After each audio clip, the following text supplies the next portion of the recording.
সূর্য ওঠার সাথে সাথে সূর্যের আলো যায় তাদের চেহারার মধ্যে লাগছে। হঠাৎ করে গরম ভাব পায়া আবু জেহেলের ঘুম ভেঙে গেছে। ঘুম ভেঙে দেখে দুইজনে কাবার চত্বরের পাশে টেক লাগায় লাগায় ঘুমাইতেছে। এবার আবু জেহেল তার স্ত্রী উম্মে জামাইকে ধাক্কা মারা কয়, বেটি তুই আমার সাথে আইসস, দেখোস না সকাল হয়ে গেছে। মক্কার মানুষ দেখলে তো পিঠে চামড়া থাকবে না। আমি আসছি সাথে তুইও আসছস, তাড়াতাড়ি বাড়ির দিকে ভাগো। মক্কার মানুষ দেখলে কিন্তু একজনেরও পিঠে চামড়া থাকবে না। মহিলা মানুষ, চোর যখন চুরি করে আলামত কিন্তু একটা রাইখাই যায়, ঠিক কিনা বলেন? চোর চুরি করলে যে কোনো একটা প্রমাণ রেখেই যায়। আবু জেহেলের স্ত্রী মহিলা মানুষ, রাত্রবেলা শীত ছিল, এখন তো আর অত শীত নাই, ভুলে কম্বল একটা ফালায় আর একটা গায়ে দিয়েই দৌড়, একটা ফেলে আরেকটা গায়ে দিয়েই দৌড়। ওই দিক দিয়ে আখনাস বিন শরীফ, আবুল ওয়ালি উতবা, ওরাও রাত্রবেলা কয় আজকে তো আবু জেহেল যাবে না, আজকে আমরা যাই। সাইবা কয় আবু লাহাব যাবে না, আমরা যাই। আসলে আস্তে আস্তে সবাই চলে আসছে। আল্লাহ ওদেরকে বেইজ্জতি করার জন্য আল্লাহ তাআলা ওদের চোখের মধ্যে ঘুম দিয়া দিছি, সব ঘুমায় পড়ছে। যখন সকালবেলা হয়েছে এক একজন এক এক রাস্তা দিয়া দৌড় দিতে দিতে আল্লাহ তাআলার কারিশমা চারজন যায় এক রাস্তার মুখোমুখি, ত্রিমুখী সংঘর্ষ হয়ে গেছে। আবুল ওয়ালি উতবা আবু জেহেলের দিকে তাকায় বলে, ইয়া আবা জাহেল, তুমি এখানে কি করো? আবু জেহেল বলে, বেটা আমি এখানে কি করি মানে তুই কি করস? কে আবু জেহেল, কাজটা কিন্তু ভালো হয় নাই। উতবা কয় ভালো হয় নাই মানে? তুমি তো আইন করলা, আবার তুমি মুহাম্মদের কোরআন তেলাওয়াত শুনতে আসছো। বলে, বেটা সোজা বাড়িতে যা। ওই দিক থেকে আখনাস বিন শরীফ আবু জেহেলের স্ত্রীর কম্বল নিয়ে, আবু জেহেল এই যে আমার কাছে কিন্তু প্রমাণ আছে, বেশি বাড়াবাড়ি করে না, সোজা বাড়িতে যাও, নাইলে কিন্তু আউট করে দিলে জনগণের মায়ের একটাও মাটিতে পড়বে না। তুমি রক্ষক হইয়া ভক্ষকের কাতারে অবতীর্ণ হয়েছে, ঠিক কিনা বলেন? তুমি আইন করেছো যাতে কেউ মুহাম্মদের কোরআন শুনতে না যায়। তুমি তোমার স্ত্রী নিয়ে কোরআন শুনতে চলে আসছো, আমার কাছে কিন্তু প্রমাণ আছে। এই যে তোমার স্ত্রী উম্মে জামিল কম্বল একটা ফালায়া চলে আসছে। এবার আবু জেহেল বলে, এই সময় যদি আমি ওদের সাথে তর্কে জড়াই, আশেপাশের মানুষগুলো শুনে যাবে, আগে থেকে মান সম্মান নিয়ে ভাগি। আবু জেহেল রাগ করে বাড়িতে চলে আইসা তার স্ত্রীকে বকাবাদ্য করে, এই বেটি তোর কারণে আজকে এত বড় ঘটনা ঘটলো, চাইছিলাম না তোকে নিব। উম্মে জামিল বলে, আবু জেহেল শোনো, মুহাম্মদের যতই বিরোধিতা করি না কেন, মুহাম্মদ যেই কোরআন পড়ে সেই কোরআন শুনলে এত ভালো লাগে, এত ঘুম আসে। মুহাম্মদের কোরআন তেলাওয়াত হলো আমার ঘুমের ঔষধ। জোরে বলেন সুবহানাল্লাহ। এবার আবু জেহেল সকালবেলা নাস্তা খায়া, এখন তো বিষয়টা ধামাচাপা দিতে হবে, ঠিক না? যদি মক্কার মানুষগুলো জেনে যায় তাহলে তো ওদের মান সম্মান থাকবে না। ইতিহাসের মধ্যে এসছে আবু জেহেল সকালবেলা নাস্তে খেয়ে আখনাস বিন শরীফের বাড়িতে গেছি। আখনাস বিন শরীফ আবু জেহেলকে দেখা বলে, নেতাজি এত সকালবেলা আপনি আমার বাড়িতে আসছেন, আজকে আমার বাড়িতে আপনি সকালবেলা গরিবের বাড়িতে হাতির পাড়া, গরিবের বাড়িতে হাতি তো আর সাদে পাড়া দেয় না, ঠিক কিনা বলেন? বিপদে পইরাই পাড়া দেয়। আবু জেহেল কয়, শোনো এত লজ্জা ঠজ্জা দিও না, তোমার বাড়িতে আসছি, কেন আসছি তুমি নিজেও জানো। আখনাস বিন শরীফ বলে, হ জানি, বসেন নেতা। আচ্ছা শোনো, আমরা বারবার মুহাম্মদের বিরোধিতা করি, আবার বারবার মুহাম্মদের কোরআন শুনতে যাই। তুমি এটা কিভাবে দেখবা? তুমি তো আমাদের অনেক বড় আলেম, তুমি তো আমাদের সব ধর্মীয় কিতাব পড়েছো, তুমি এই বিষয়টা কিভাবে দেখবা? আখনাস বিন শরীফ বলে, আবু জেহেল শোনো, আমি আমার ধর্মীয় গ্রন্থের মধ্যে যত কিতাব পড়েছি তার মধ্য থেকে আমি জানতে পেরেছি মুহাম্মদ হলো আল্লাহর পয়গম্বর, এর মধ্যে কোনো সন্দেহ নাই। আল্লাহু আকবার, মুহাম্মদ আল্লাহর পয়গম্বর, এর মধ্যে কোনো সন্দেহ। শোনো আবু জেহেল, আমরা মুহাম্মদের যতই বিরোধিতা করি না কেন, মুহাম্মদ হলো আল্লাহর নবী, আমরা তাকে ঠেকায় রাখতে পারবো না। আর কিছুদিন পরে এই মক্কার ক্ষমতা চলে আসবে মুহাম্মদের হাতে। সুবহানাল্লাহ বলেন। এই কথা জানতে পেরে মক্কার কাফেরেরা আল্লাহর নবীর উপরে আরো অত্যাচার বাড়িয়ে দিলেন, আরো নির্যাতন বাড়িয়ে দিলেন, জুলুম বাড়িয়ে দিলেন। আল্লাহর নবীকে মক্কার কাফেরেরা এত অত্যাচার শুরু করে দিলেন। এবার নবীজি চিন্তা করলেন, হায়রে মক্কার মানুষদেরকে এত দাওয়াত দিলাম, মক্কার মানুষ কোরআনের দাওয়াত গ্রহণ করে না। আল্লাহর নবী সিদ্ধান্ত নিলেন, এখন আমি কোরআনের দাওয়াত নিয়ে তায়েফের ময়দানে যাব। কোথায় যাব? আল্লাহর নবী এবার মক্কা থেকে কোরআনের দাওয়াত দেওয়ার জন্য তায়েফের ময়দানে যান। বুক ভরা আশা নিয়ে যান যে মক্কার মানুষগুলো দাওয়াত গ্রহণ করে নাই, দেখি তায়েফের মানুষগুলো দাওয়াত গ্রহণ করে কিনা। আল্লাহর নবী বুক ভরা আশা নিয়ে তায়েফে গেলেন। তায়েফের বড় বড় নেতৃবর্গদেরকে আল্লাহর নবী কোরআনের দাওয়াত দেওয়া শুরু করলেন। তায়েফের সবচেয়ে বড় যারা নেতা, তাদের মধ্যে তিনজনকে আল্লাহর নবী দাওয়াত দিলেন। একজনের নাম হলো উয়াইনা বিন হাবিব। আল্লাহর নবী তার কাছে দাওয়াত নিয়ে গেলেন, এ শোনো, আমি আল্লাহর পয়গম্বর মুহাম্মদ সাল্লাল্লাহু আলাইহি সাল্লাম, আল্লাহ তাআলা আমাকে নবুয়ত দিয়া পাঠাইছে, আমি আল্লাহর নবী। শোনো, আমি তোমাকে দ্বীন ইসলামের দাওয়াত দেওয়ার জন্য আসছি। ওই তায়েফের নেতা, মূর্তি পূজক, তিনি আল্লাহর পয়গম্বরকে ডাক দিয়া বললেন, মুহাম্মদ শোনো, যদি তুমি আল্লাহর নবী হও, আমি যদি তোমার দাওয়াত গ্রহণ না করি তাহলে আমি ধ্বংস হয়ে যাব। আর যদি তুমি নবী না হও তাহলে তোমার মতো এমন একজন মিথ্যাবাদীর সাথে আমি কথা বলতে চাই না। বলেন নাউজুবিল্লাহ। সুতরাং তুমি আমার ধারে কাছে এসো না, আমি তোমার দাওয়াত শুনতে চাই না, আমি তোমার দাওয়াত গ্রহণ করব না। আল্লাহর নবী এক এক করে তায়েফের বড় বড় তিনজন নেতাকে দাওয়াত দিলেন। তারা তিনজনের কেউ দাওয়াত গ্রহণ করলেন না। আল্লাহর নবী তায়েফের যুবকদেরকে ডাক দিয়া বললেন, ইয়া আইয়ুহাস শাবাব, এ তায়েফের যুবকেরা শোনো, এই লোকটা মক্কা থেকে আসছে, সে একজন পাগল। তোমরা তাকে এমন ভাবে পাথর মারবা, এমন ভাবে প্রহার করবা যাতে করে এই লোক আর কোনোদিন তায়েফে আসার সাহস না পায়। সে আমাদের ধর্মের বিরুদ্ধে, সে আমাদের মূর্তির বিরুদ্ধে কথা বলতেছে, আমরা তাকে আস্থা রাখবো না। তোমরা তার উপরে পাথর নিক্ষেপ করতে থাকো। বলেন নাউজুবিল্লাহ। যে যত বেশি মুহাম্মদকে পাথর মারতে পারবা তাকে আমরা তত বেশি পুরস্কৃত করব। নাউজুবিল্লাহ। তায়েফবাসীরা আল্লাহর নবীর উপরে বৃষ্টির মতো পাথর নিক্ষেপ শুরু করলেন। তায়েফের যুবকেরা আল্লাহর নবীকে যেই দিকে পায় সেই দিকেই নবীর উপরে বৃষ্টির মতো পাথর নিক্ষেপ করে। এক একটা পাথরে আল্লাহর নবীর শরীর মোবারক থেকে ঝরঝর করে রক্ত পড়ে। ইতিহাসের মধ্যে আসছে 1 মাইল 2 মাইল 3 মাইল না 5 মাইল রাস্তা আল্লাহর নবীকে দৌড়াইছে। আর তায়েফের যুবকেরা, তায়েফের মানুষগুলো নির্মম ভাবে আল্লাহর নবীর উপরে পাথর নিক্ষেপ করেছে। আল্লাহর নবীর এই পাথর নিক্ষেপ দেখে আল্লাহ তাআলার ফেরেশতারা সহ্য করতে পারে না। আল্লাহর নবীর কান্নার আওয়াজ আরশে আজিম পর্যন্ত পৌঁছে গেছে। নবীর উপরে এমন পাথর মারে, এক একটা পাথরের আঘাতে আল্লাহর নবীর শরীর থেকে ঝরঝর করে রক্ত পড়ে। আল্লাহর নবীর পা মোবারকের উপরে এমন একটা পাথর মারলো, আল্লাহর নবী দাঁড়ানো ছিল, দাঁড়ানো থেকে আল্লাহর নবী বসে পড়লেন।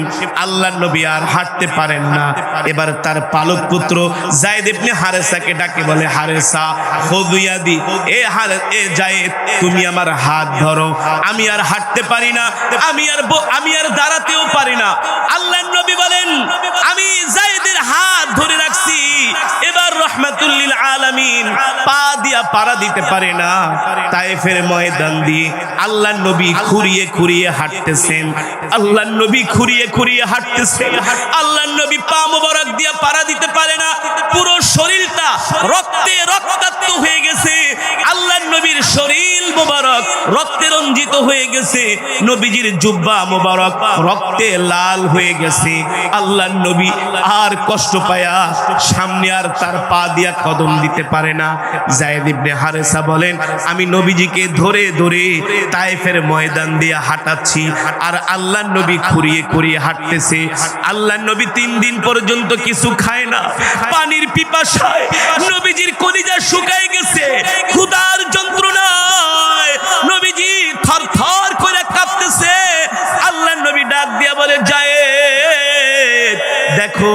আশেপাশে কোনো বাগান দেখা যায় কিনা, আমরা কোনো একটা গাছের নিচে যাই আশ্রয় নেই, আমরা কোনো একটা গাছের নিচে যেয়ে বসি। যায়েদ ইবনে হারিসা বলে, গো আল্লাহর নবী, উনজুর ইলাল আমাম, সামনের দিকে তাকায় দেখেন একটা আঙ্গুরের বাগান দেখা যায়। আল্লাহর নবী বলে, চলো যায়েদ, আমরা ওই আঙ্গুরের বাগানে যায়া কিছুক্ষণ বিশ্রাম নেব। আল্লাহর নবী যায়েদ ইবনে হারিসার হাত ধরে ধরে ওই আঙ্গুরের বাগানের কাছে গেলেন। একটা খেজুর গাছের সাথে হেলান দিয়া আল্লাহর নবী রক্তাক্ত অবস্থায়, পুরো জামা মোবারক রক্তে ভিজে গেছে, এই অবস্থায় আল্লাহর নবী একটা খেজুর গাছের সাথে হেলান দিয়া আঙ্গুরের বাগানের পাশে বসে আল্লাহর নবী আসমানের দিকে তাকায়া, আল্লাহর নবী চোখ থেকে ঝরঝর করে পানি পড়তেছে। ওই বাগানের মালিক ছিলেন আবুল ওয়ালি উতবা, আল্লাহর নবীর আত্মীয় স্বজন, তার বাড়িও মক্কায়, কিন্তু সে মক্কা থেকে তায়েফে আসছে তার আঙ্গুরের বাগান দেখার জন্য। উতবা তাকায় দেখে আল্লাহর নবী তার বাগানের পাশে বৈশা আছে। উতবার কষ্ট লেগে গেল, হায় রে, মোহাম্মদ তো আমাদেরই আত্মীয়, মোহাম্মদ তো আমাদেরই সন্তান, মোহাম্মদ তো আমাদেরই এলাকার মানুষ, হচ্ছে আমাদের শত্রু, কিন্তু তায়েফের মানুষগুলো আল্লাহর নবীকে বেধম ভাবে অত্যাচার করেছে, পাথর নিক্ষেপ করেছে। আল্লাহর নবীর ঘোর শত্রু উতবা আল্লাহর নবীকে দেখা মায়া লেগে গেল, হায় রে, মোহাম্মদ কত ভালো মানুষ, এই ভালো মানুষটাকে তায়েফের মানুষগুলো এইভাবে পাথর মেরেছে। উতবার অনেক মায়া লাগলো আল্লাহর নবীর জন্য।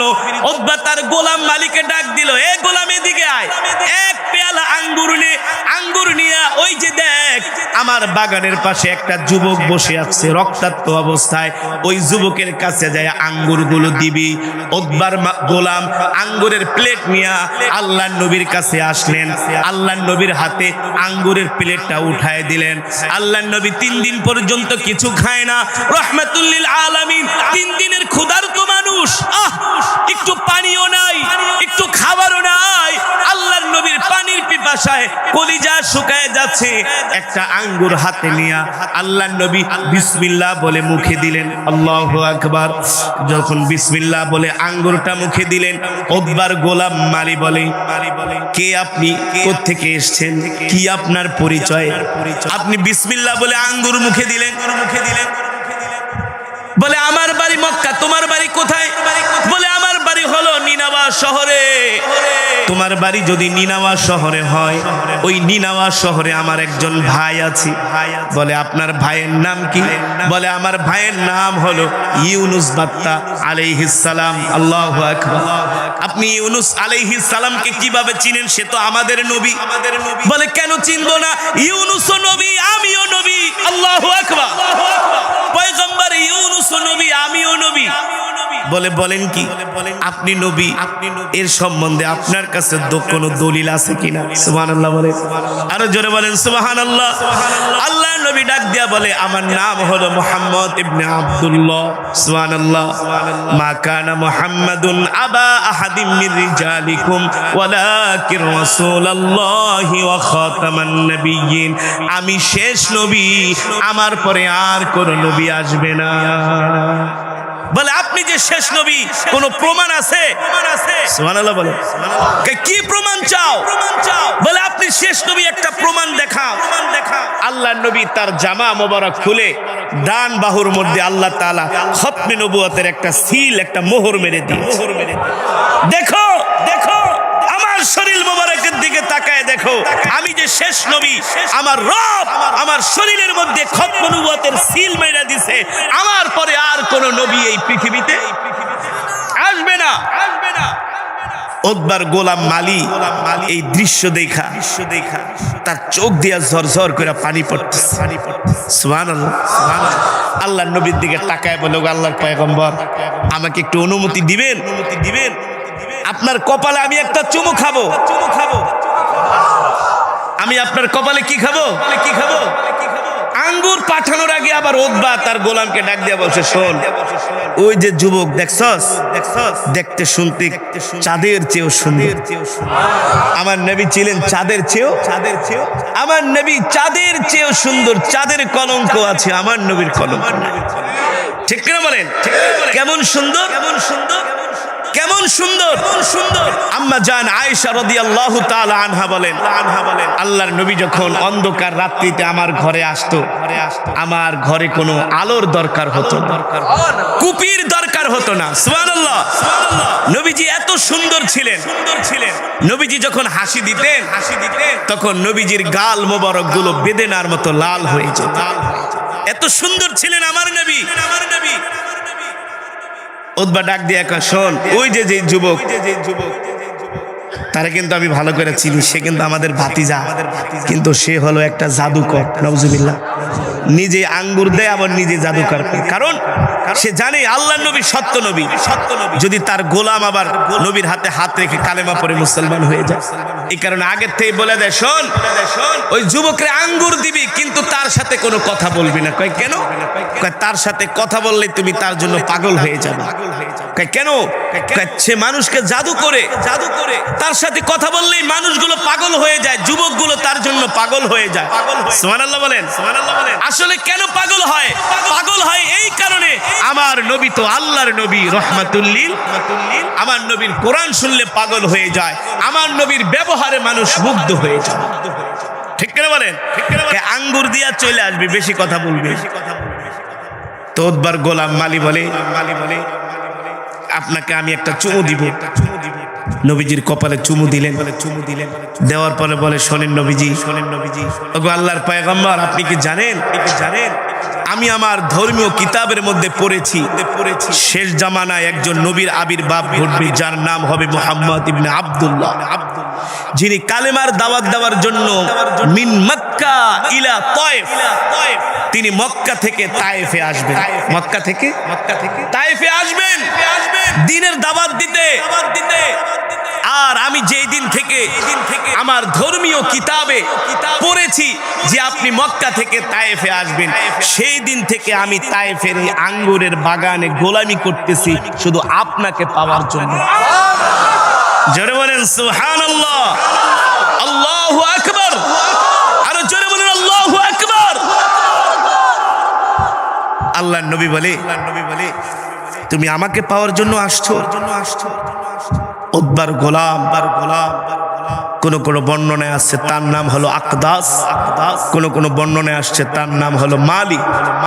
তিনি চোখের পানি ছেড়ে দিয়া বলে, ওগো আল্লাহর নবী, বিশ্বাস করেন যুগের পর যুগ, বছরের পর বছর কেবলমাত্র আপনাকে পাওয়ার জন্য আমি বাগানে গোলামি করতেছি। আজকে আমি আমার প্রাণের মানুষকে পেয়ে গিয়েছি। সুবহানাল্লাহ। আজকে আমি আমার প্রাণের নবীকে পেয়ে গিয়েছি। ওগো নবীজি, আপনি আর দেরি করবেন না, আপনি এখনই আমাকে কালেমা পড়িয়ে মুসলমান বানিয়ে দিন। আল্লাহর নবী ওই যুবককে কালেমা পড়ে মুসলমান বানিয়ে দিলেন। দূর থেকে উতবা দেখতেছে তার গোলাম নবীজির সাথে খুব গল্প করতেছে। ডাক দিছে, তালিয়া শাবাব, হে বেটে জিগায়, বলছিলাম না এই লোক হলো একটা জাদুকর। তুই তার সাথে কি কথা কস? তার সাথে কি পীড়িতের আলাপ করস? এত কথা কেন এই যুবকের সাথে? উতবার গোলাম ডাক দিয়া বলে, শোনেন, আপনি আমার দুনিয়ার মনিব হতে পারেন, আমি যাকে পাওয়ার জন্য যুগের পর যুগ, বছরের পর বছর এই আঙ্গুরের বাগানে গোলামি করতেছি, আমি কিন্তু আমার প্রাণের মানুষকে পেয়ে গিয়েছি। প্রাণের মানুষকে পেয়ে গিয়েছিস মানে বলে যাকে আঙ্গুর দিয়ে আসছি, আপনি যাকে আঙ্গুর দিলেন আপনি তাকে চিনেন নাই, আমি তাকে ঠিকই চিনেছি। উতবা মনে মনে কে, বেটা আমিও চিনি নাই, আমিও চিনছি, কিন্তু চিনাও না চিনার ভান ধরি। কারণ মোহাম্মদকে যদি আমরা নবী মানি তাহলে আমাদের সব শেষ। ঠিক কিনা বলেন? আমরা ক্ষমতার কারণে, প্রভাবের কারণে, আমাদের নেতৃত্ব টিকানোর কারণে আমরা মোহাম্মদকে নবী মানি না। মোহাম্মদ যে নবী বেটা এটা তো আমরা আগেই জানি, তাকে তো আমরা নবী মানি না। নবী মানলে তো আমাদের ক্ষমতা চলে যাবে। এখন তুই কি করছিস বল? বলে আমি তো আল্লাহর পয়গম্বর মুহাম্মদ সাল্লাল্লাহু আলাইহি সাল্লামের হাতে হাত রেখে কালিমা পড়ে মুসলমান হয়ে গিয়েছি। জোরে বলেন সুবহানাল্লাহ। এবার উতবা মক্কায় আসছে, মক্কায় আইসা কয় আবু জেহেল মুহাম্মদের জন্য কোথাও শান্তি নেই, মক্কায় আমরা তাকে দমাইতে পারি না, সে গেছে তায়েফে, সেই জায়গায় যাওয়া সে মুসলমান বানায় ফেলাইছে। জোরে বলেন সুবহানাল্লাহ। মুসলমান মুসলমান। এবার আবু জেহেল, উতবা, সাইবা, আবু লাহাবরা মিটিং এ বসলেন। শোনো, মুহাম্মদকে চূড়ান্ত পর্যায়ে মক্কা থেকে খেদায় দিতে হবে, কোনোভাবেই মুহাম্মদকে মক্কায় রাখা যাবে না। আল্লাহ নবীর উপরে তারা চূড়ান্ত পর্যায়ে নির্যাতন শুরু করে দিল। আল্লাহ নবীকে ঘর থেকে বের হতে দেয় না, রাস্তায় বের হতে দেয় না, সাহাবীদেরকে যেখানে পায় সেখানেই তারা অত্যাচার করে। আল্লাহ তাআলা ওহী পাঠায় দিলেন, জিবরাইলকে পাঠায় দিলেন, ও জিবরাইল আমার হাবিবকে যে বলে দাও, ওগো আল্লাহর নবী আপনি আর কিছুদিনের মধ্যেই মক্কা থেকে হিজরত করে মদিনায় চলে যাবেন, আপনি আর মক্কায় থাকবেন না, মক্কা আপনার জন্য এখন নিরাপদ না। আল্লাহর নবী এই কথা শোনার পরে নবীজির চোখ দিয়ে ঝরঝর করে পানি পড়তেছে, কারণ মক্কা হলো নবীজির শৈশব কেটেছে, কৈশোর কেটেছে। মক্কা হলো নবীজির বাবার ঘর, বাবার দেশ, ঠিক কিনা বলেন? মক্কা হলো নবীজির মায়ের দেশ, মক্কা হলো নবীজির জন্মভূমি। এই মক্কা ছেড়ে নবীজি যাবে, এই কষ্ট আল্লাহর নবী সইতে পারে না। সবচেয়ে বড় কথা হলো মক্কায় হলো আল্লাহর ঘর, বাইতুল্লাহ। বাইতুল্লাহ হলো এক একটা মুমিনের কলিজার টুকরা, ঠিক কিনা বলেন? আল্লাহর নবীর চোখে ঝরঝর করে পানি পড়তেছে।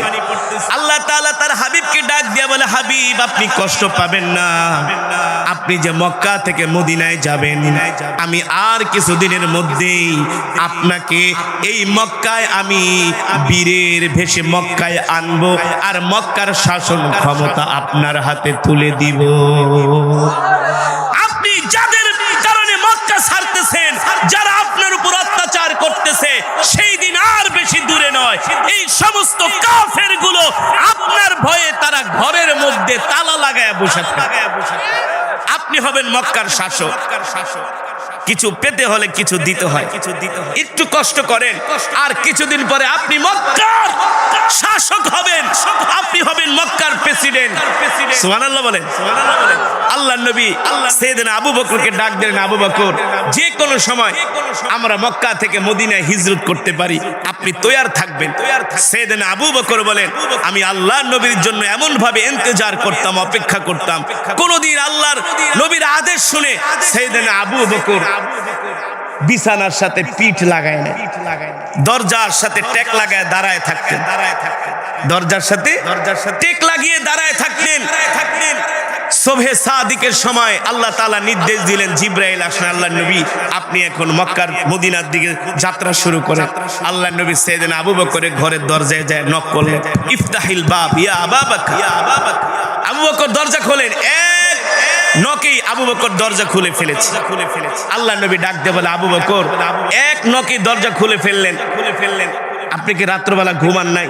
ওগো আল্লাহর নবী শুধু আজকে, যেই দিন থেকে আপনি বলেছেন মক্কা থেকে মদিনায় হিজরত করতে হবে, সেই দিন থেকে আমি আবু বকর দরজার সামনে দাঁড়ায় দাঁড়ায় টেক লাগায় লাগায় ঘুমাইতাম, বিছানার সাথে আমার পিঠ লাগাই নাই। যদি আমি ঘুমায় যাই আর আমার নবী যদি দরজায় নক করে, আমার যদি খুলতে দেরি হয়, আমার নবী কষ্ট পায়। কি ভালোবাসা ছিল আল্লাহর নবীর প্রতি, ঠিক কিনা বলেন? তিনি আবু বকর তার এমনি হন নাই, আবু বকর সিদ্দিক তো আর এমনি হন নাই, আল্লাহর নবীর জন্য তার জান মাল সবকিছু কোরবানি করে দিয়েছে। এবার আল্লাহর নবী সাইয়েদনা আবু বকর মিন মক্কা ইলাল মদিনা, মদিনার দিকে যাত্রা শুরু করলেন। সাইয়েদনা আবু বকর বলেন, আল্লাহর নবীর সাথে হাঁটতেছি, একদিন, দুই দিন, তিন দিন, চার দিন, পাঁচ দিন, এক সপ্তাহ পার হয়ে গেছে। যত খাবার ছিল, পানি ছিল, সব শেষ হয়ে গেছে। পাহাড়ি পথ, আঁকা বাঁকা পথ, মরুভূমির পথ, কত বড় বড় ভয়ঙ্কর ভয়ঙ্কর প্রাণী, পাহাড়ের পাদদেশে, জঙ্গলে, সেগুলোর পাশ দিয়ে দিয়ে হেঁটে যেতে হয়। সাইয়েদনা আবু বকর বলে, দেখি আল্লাহর নবী হাঁটতে পারে না, ক্লান্ত হয়ে গেছে। শক্ত পাথরের উপরে আল্লাহর নবী পাড়া দিছে, শক্ত পাথর। এমনিই তো রৌদ্রের তাপে পাথর আগুনের মতো গরম হয়ে যায়। রোদ্রের তাপে পাথর কি হয়ে যায়? আরো বেশি গরম হয়। আল্লাহ তাআলা জাহান্নামীদেরকে জাহান্নামে পাথরের গরম দিয়া শাস্তি দিবে, কারণ পাথরকে গরম করলে সেই পাথর আরো বেশি উত্তপ্ত হয়ে যায়। তো যারা সৌদি আরবে গেছে, যারা গেছেন মক্কা মদিনায়, তারা জানেন সৌদি আরবে কেমন গরম। ওর উপরে যদি আবার থাকে পাথর, কেমন গরম হয়। সেদিন আবু বকর বলে, আল্লাহ নবী যখন শক্ত পাথরে পাড়া দেয়, নবীজির পায়ের বরকতে শক্ত পাথর তুলার মতো নরম হয়ে যায়। শুধু নরম হয় না, পাথর আল্লাহ নবীকে ডাক দেয়, আসসালামু আলাইকা ইয়া রাসূলুল্লাহ। আল্লাহ নবী বলে, পাথর সালাম দিলা? বলে, সালাম দিব না। কারণ কেন সালাম দিব না? আপনি কি মনে করেছেন আপনাকে কি আমরা চিনি নাই? আপনি শুধু মানুষের নবী না, আপনি আমাদেরও নবী, আপনি আমাদেরও নবী। সেদিন আবু বকর বলে, গাছগুলো নবীজিকে সালাম দেয়, আসসালামু আলাইকা ইয়া রাসূলুল্লাহ। আল্লাহর নবী ডাক দিয়ে বলে, গাছ সালাম দিলা? বলে, সালাম কেন দিব না? আপনি মনে করেছেন আপনাকে আমরা চিনি নাই? আপনি শুধু মানুষের নবী না, আপনি আমাদেরও নবী। আল্লাহু আকবার। ওগো নবী, আপনাকে দেখতে পেরেছি, আমরা ধন্য হয়ে গেছি। আকাশের মেঘমালা আমার নবীর মাথার উপরে ছায়া দেয়, নবীর গায়ে রৌদ্রের তাপ লাগতে দেয়। এবার আল্লাহর নবী ক্লান্ত হয়ে গেছেন, ক্ষুধার্ত অবস্থায়। সেদিন আবু বকরের দিকে ডাক দেয়া বলে, আবু বকর আনা আতশানুন জিদ্দান। আবু বকর, পানির পিপাসায় কলিজা শুকিয়ে যাচ্ছে, কোনো পানি ঠানি আছে কিনা, খাবার দাবার আছে কিনা।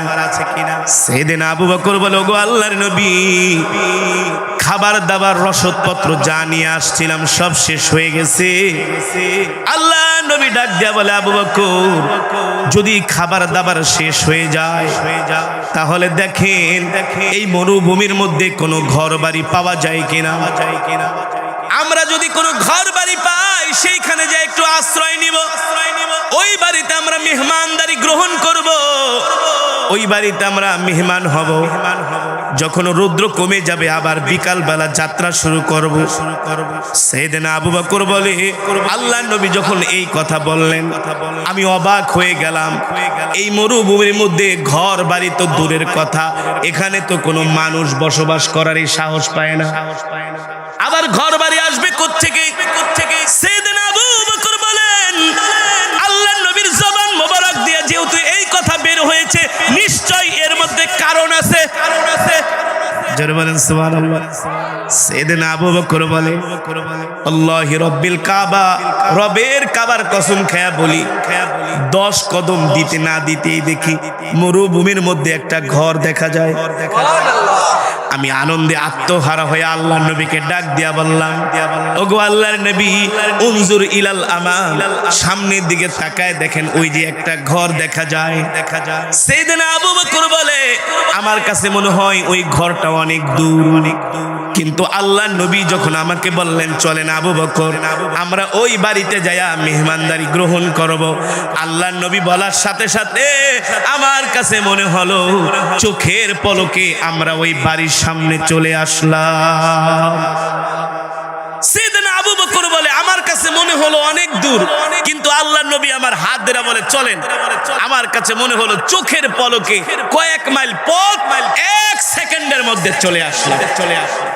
এবার আল্লাহর নবী ঘরের দরজার সামনে গেছে। সেদিন আবু বকর বলে, ওগো নবীজি, ঘরের দরজা তো ভিতর থেকে লাগানো, জীর্ণ শীর্ণ একটা ঘর, জীর্ণ শীর্ণ একটা ভাঙ্গা কুঠুরি, দেখলেই বোঝা যায় এই বাড়ির মানুষগুলো অনেক দরিদ্র, অনেক গরিব। ঘরের অবস্থা ভালো না, বাড়ির অবস্থাও ভালো না। ভিতর থেকে ঘরের দরজা নক করা। আল্লাহ নবী বললেন, আবু বকর যান, ঘরের দরজা নক করেন। সেইদিন আবু বকর ঘরের দরজা নক করলেন। একবার, দুইবার, তিনবার নক করার পরে ঘরের দরজা খোলে না। চতুর্থবারের সময় ভিতর থেকে একটা আওয়াজ আসতেছে, কে গো তোমরা, কোত্থেকে আসছো? সেদিন আবু বকর বলে, জিতু মিনাল মক্কা ইলাল মদিনা, আমরা মক্কা থেকে আসছি, মদিনায় যাব। মক্কা থেকে আসছো, মদিনায় যাবা, ভালো কথা, আমার বাড়িতে কেন? বলে, আমরা দুইজন পথিক, আমাদের কাছে খাবার দাবার যা ছিল সব শেষ হয়ে গেছে। তোমার ঘরে যদি কোনো খাবার থাকে আমাদেরকে একটু খাবার দাও, একটু মেহমানদারি করো। প্রচন্ড রৌদ্রের তাপ, আমাদের ক্ষুধায় ক্লান্ত হয়ে গেছে, পানির পিপাসায় কলিজা শুকায় গেছে। তোমাদের ঘরে কোনো খাবার থাকলে আমাদেরকে একটু মেহমানদারি করো। ঘর থেকে আওয়াজ আসে, শোনো পথিক, হয়তোবা তুমি আমাদেরকে চিনো না, আমাদের পরিচয় জানো না। আনা ফাকিরুন জিদ্দান, আমি একেবারে গরিব মানুষ, দরিদ্র মানুষ, আমার ঘরে কোনো খাবার নাই। সেদিন আবু বকর বলে, খাবার না থাকলে একটু পানি দাও। বলে পানিও নাই। আনা ফাকিরুন জিদ্দান, আমাকে লজ্জা দিবা না, আমাকে লজ্জা দিবা না।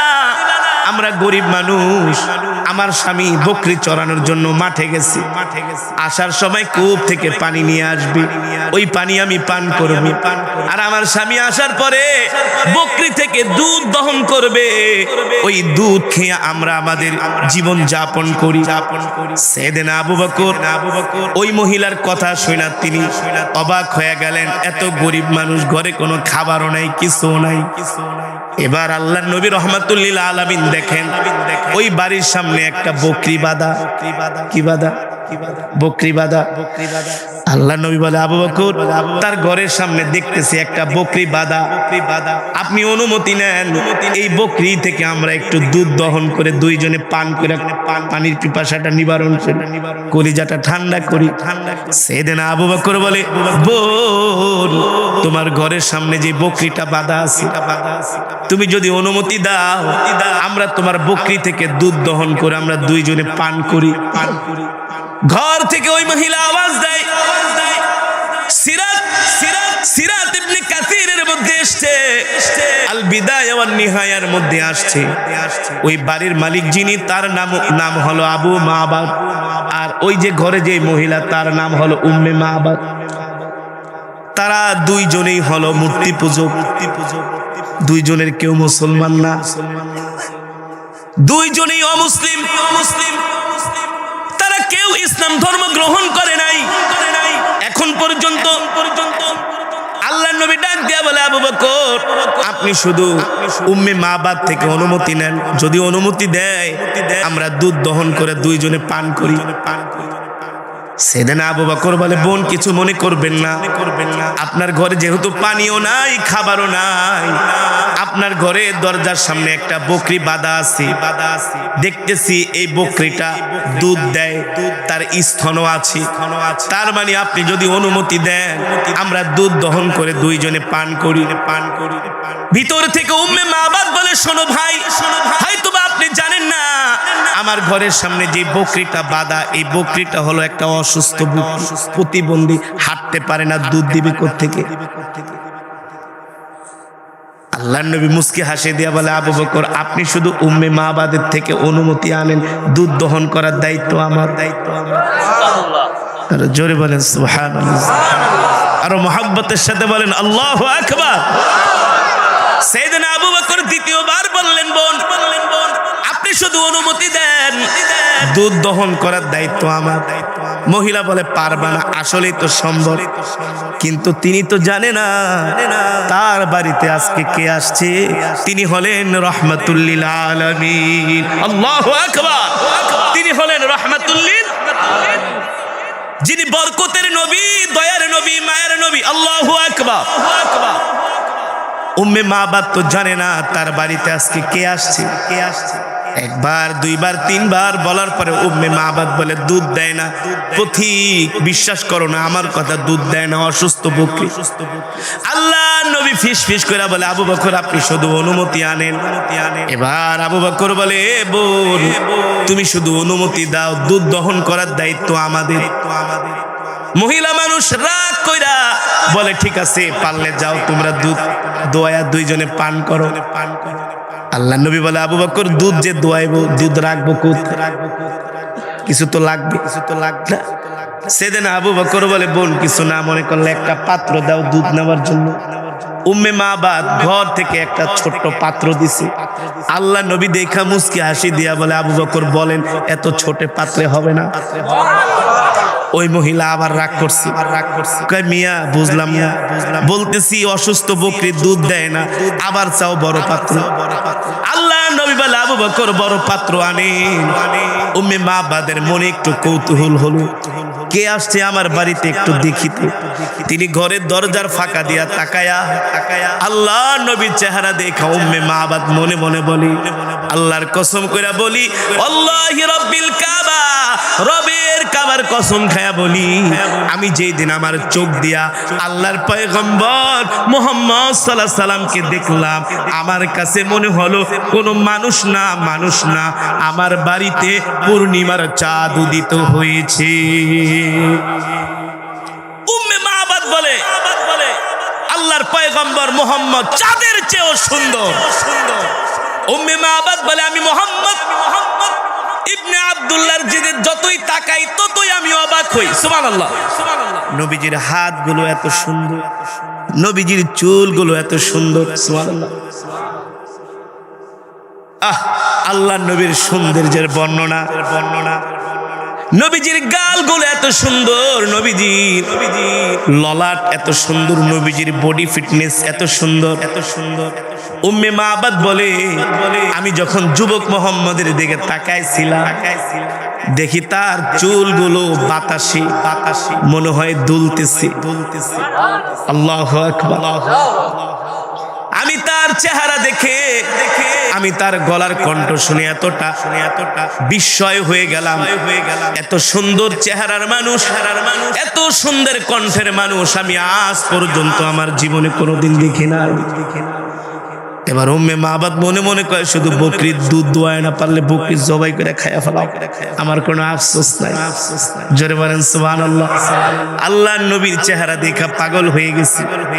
এই কারণেই তো আম্মা জান আয়েশা রাদিয়াল্লাহু তাআলা আনহা বলেন, মিশরের রমণীরা পয়গম্বর ইউসুফের চেহারা দেখা মিশরের রমণীরা আপেল কাটতে যে আঙ্গুল কেটে ফেলেছে, যদি তারা আমার স্বামী মুহাম্মদ সাল্লাল্লাহু আলাইহি সাল্লামের চেহারা দেখতো, শুধু আপেল কাটতো না, আঙ্গুল কাটতো না, কলিজা কেটে ফেলতো, তারপরেও আমার স্বামী মুহাম্মদ সাল্লাল্লাহু আলাইহি সাল্লামের চেহারা থেকে নজর ফিরাতে পারতো না। এত সুন্দর ছিলেন আমার নবী। এবার উম্মে মাবাদ বলে আমি যুবক মুহাম্মদকে তাকায় দেখতেছি, আমার কাছে মনে হয় এই মুহাম্মদ না জানি আমার কত হাজার বছরের পরিচিত। যতই দেখি ততই মায়া লাগে। এবার আল্লাহর নবী ওই পাত্রটা নিয়ে অসুস্থ বকরির সামনে গেলেন। অসুস্থ বকরির সামনে যাওয়ার সাথে সাথে অসুস্থ বকরি সুস্থ হয়ে গেছে। জোরে কোন সুবহানাল্লাহ। আমার নবী এমন বরকতের নবী, শুধু অসুস্থ বকরি না, আমার নবী সেই 1450 বছর আগে চাচা আবু তালিবের সাথে মক্কা থেকে ব্যবসার জন্য তিনি সিরিয়ার রাজধানী দামেস্কে যাচ্ছেন। কোথায়? সিরিয়ার রাজধানী দামেস্কে যাচ্ছেন। জর্দান সীমান্তবর্তী এলাকায় পৌঁছানোর পরে নবীজি একটু অসুস্থ হয়ে গেলেন। চাচা আবু তালিব ভাবলেন ভাতিজাকে কোনো একটা জায়গায় একটু বিশ্রাম করানো দরকার, কিন্তু মরুভূমি, কোন জায়গায় তো বাড়ি ঘর নাই, গাছপালা নাই, কোথায় বসবে? দেখে একটা মৃত গাছ, গাছের ডালগুলো উলিতে খেয়ে ফেলেছে, টান দিলেই ভেঙে যাবে এমন একটা মৃত গাছের নিচে যে আল্লাহর নবীকে নিয়ে চাচা আবু তালিব বসলেন। আল্লাহর নবী বসতে দেরি, মৃত গাছ সাথে সাথে জীবিত হয়ে গেছে। শুধু জীবিত হয় নাই, এমন ভাবে ডালপালা গজিয়ে গিয়েছে, নবীজির চতুর্পাশে ডালপালা দিয়া নবীজিকে একেবারে ছায়ার মতো করে দিয়েছে। নবীজির গায়ে আর রোদের আলো লাগতে দেয় না। সেই গাছটা আজও পর্যন্ত জর্দানের সেই সীমান্তবর্তী এলাকায় আজও পর্যন্ত আছে, আজও পর্যন্ত আছে না, কিয়ামত পর্যন্ত থাকবে। যে গাছকে বলা হয় সাহাবী গাছ। নবীকে দেখেছে, নবীজির শরীরের বরকতে মৃত গাছ জীবিত হয়ে গেছে। সাহাবীরা যুদ্ধের ময়দানে গেছে, বদরের প্রান্তরে, যেখানে সাহাবীরা তাবু গেড়েছে, সেখানে একটা কূপ ছিল। ওই কূপের পানিগুলো ছিল লবণাক্ত। যুদ্ধের সময় তো পানির প্রয়োজন। সাহাবীরা একটু পানি মুখে দেওয়ার পরে এত তিতো আর এত লবণাক্ত, সাহাবীদের মুখ আটকায় গেছে, এত লবণাক্ত আর তিতো। আল্লাহ নবীর কাছে এসে বললেন, ও আল্লাহ নবী, আমরা একটা কূপ পেয়েছি, কিন্তু পানিগুলো প্রচন্ড ভাবে লবণাক্ত আর তিতে। আল্লাহ নবী বললেন, চলো আমাকে নিয়ে। নবীজি আয়েশা আর থুতু মোবারক শুধু কূপের মধ্যে দিলেন। নবীজির এক ফোঁটা থুতুতে ওই কূপের পানি মিষ্টি হয়ে গেছে, যেই কূপ আজও পর্যন্ত বদরের প্রান্তরে কিয়ামত পর্যন্ত থাকবে, যেটাকে বলা হয় বীরের শেফা। সুবহানাল্লাহ। আপনারা খেয়েছেন কিনা এই পানিটা জানি না, আমি নিজে খেয়েছি, এত সুস্বাদু। এখন এই কূপ আছে, যদি কোনো মক্কা মদিনায় কখনো যান, বদরে যাবেন, ওই কূপের পানিটা খেয়ে আসবেন। হাজার হাজার মানুষ প্রতিদিন এই কূপ থেকে পানি নিচ্ছে। চিন্তা করেন, সেই 1450 বছর আগ থেকে অদ্যাবধি পর্যন্ত পানি নিতেছে, কিন্তু কমে না। পানি এত মিষ্টি, এটা হলো আমার নবীর বরকত। ঠিক কিনা বলেন? বরকতের নবী বকরির সামনে গেছে, পর অসুস্থ বকরি হাঁটতে পারে না, চলতে পারে না। উম্মে মাবাদ কিন্তু সব দেখতেছে, ঘরের ফুকা দিয়ে সব দেখতেছে, ফাঁকা দিয়ে তাকিয়ে তাকিয়ে। অসুস্থ বকরি নবীজিকে দেখার পর সাথে সাথে সুস্থ হয়ে গেছে। আল্লাহ নবী ডাক দিয়ে বলে, এই বকরি, সুস্থ হয়ে গেল। আপনি কি মনে করছেন আপনাকে চিনি নাই? আপনি শুধু মানুষের নবী না, আপনি আমারও নবী। আমি আপনাকে চিনে ফেলেছি, আর আমি অসুস্থ বকরি, হাঁটতে পারি না, চলতে পারি না, আপনাকে দেখার পরে আমি সুস্থ হয়ে গেছি। আল্লাহ আমাকে সুস্থ বানায় দিছে। সুবহানাল্লাহ। এবার বকরি বলে, নবীজি আমার কিছু মনের কথা আছে, আপনাকে বলবো। আল্লাহ নবী বকরিকে ডাক দেয়, হায়। বকরি যায় নবীজির একেবারে বুকের সাথে তার বুক লাগায়া তার মুখটা আল্লাহ নবীর কান মোবারকের কাছে দিয়া এবার বকরি কথা বলতেছে আল্লাহ নবীর সাথে। চোখ দিয়া ঝরঝর করে বকরির পানি পড়ে। আল্লাহ নবী বলে, কাঁদো কেন? নবীজি আমি অসুস্থ, হাঁটতে পারি না, চলতে পারি না।